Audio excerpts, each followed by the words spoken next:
What's up, noobs? I didn't think I'd be saying this so soon, but about half a year after taking the crown of highest rents in the country from San Francisco, median monthly rents in Manhattan have just hit an all-time high of $3,700 in February. Now, February is historically one of the softer months in the rental market, but macro and micro forces over the last 2 years have made this a really turbulent market. But before I explain how those forces drove up rents, I want to read you two quotes that sum up the underlying theme of this video. 1. History doesn't repeat itself, but it often rhymes. And 2, the only constant in our life is change. Our lifetimes are short in the big scheme of things, and based on our own personal experiences, it's easy to take the status quo in our daily lives for granted. In NYC real estate, or actually real estate in general, the status quo is for most of the population to be able to safely afford a roof over their head, whether they're renting or owning. If you rent, you hope the landlord doesn't go nuts with the annual increases, and if you own, a predictable, steady appreciation of your home's value is expected. In the last 2 years, we've seen one macro-level disruption of the status quo after another.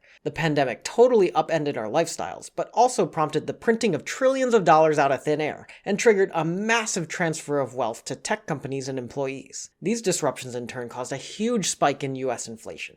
We also saw a wide-scale migration of Gen Z and millennials to booming secondary cities like Austin, Atlanta, Raleigh, and Denver. And then institutions added fuel to the fire by gobbling up single-family homes. And I'm going to be publishing a video about this buying activity soon, so hit that subscribe button. And now with war in Ukraine and the West severing economic activities with Russia and oil prices spiking, we're going to see continued inflation in the short term.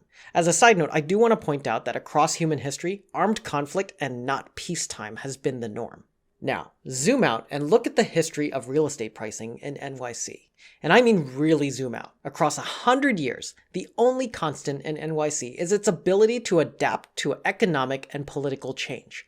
There have never been prolonged stable periods, but there have always been setbacks followed by bounce backs to all-time highs.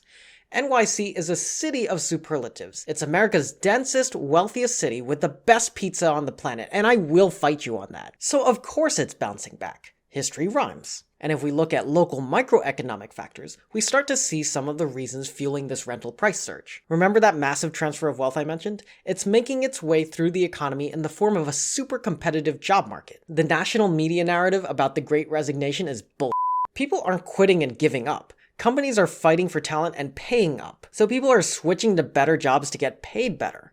And NYC leads the way with white-collar jobs in finance, law, and tech all paying record salaries rising faster than inflation.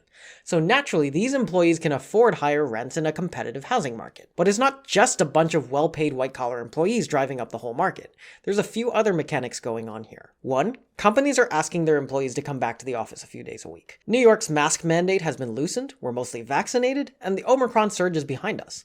So in regards to the pandemic-related disruptions, we're seeing a path to stability. Number 2.